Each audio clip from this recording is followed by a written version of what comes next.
to yet another session of the Intellectual Property Interactive Discussions, where we hold discussions with various stakeholders in the industry and we discuss the problems that are affecting the industry. We try to provide legal solutions and social solutions to how they can capitalize and commercialize their innovations and the works that they have created. Today with us we have Mr. Nkambo.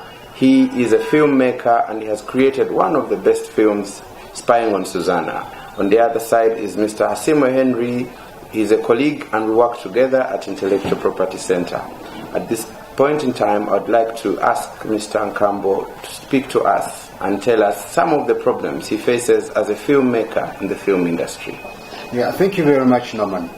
The biggest challenge we face and the fear is piracy.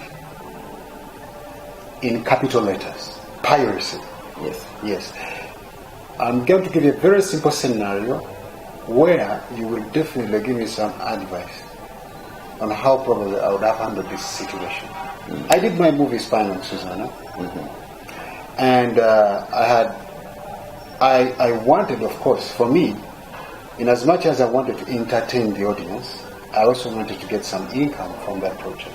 Okay, but when I take it to the so-called distributors in town, okay, I find that my movie is seriously competing with the other movies from Hollywood. And the other movies are sold at 1,000 shillings a DVD.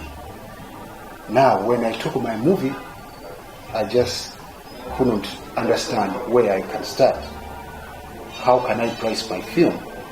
How do these people get these movies that they're selling at 1,000 shillings? To start with, I'd like to tell you that, you see, we are operating in a vandalized market. One with little or no regulation at all, but with existing frameworks and laws.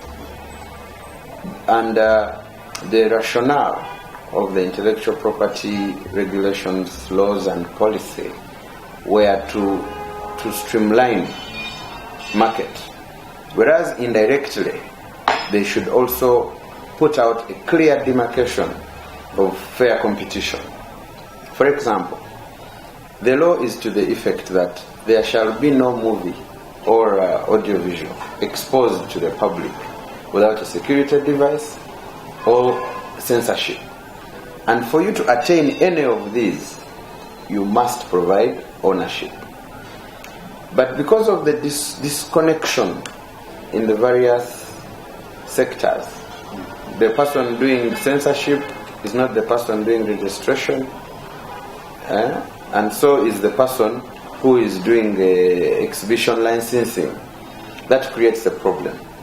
I totally feel with the movie maker, because it could cost you, say, 5 million to produce a movie, averagely in Uganda, and your competition is 1,000 of a movie which has been downloaded, pirated, does not have a security device from a collecting society, does not have the seller does not have an exhibition license from UCC, apparently, as the law stands today. So what does that mean? That naturally the market is affected, because your 5 million cannot be recouped when you are competing with someone who spends 10,000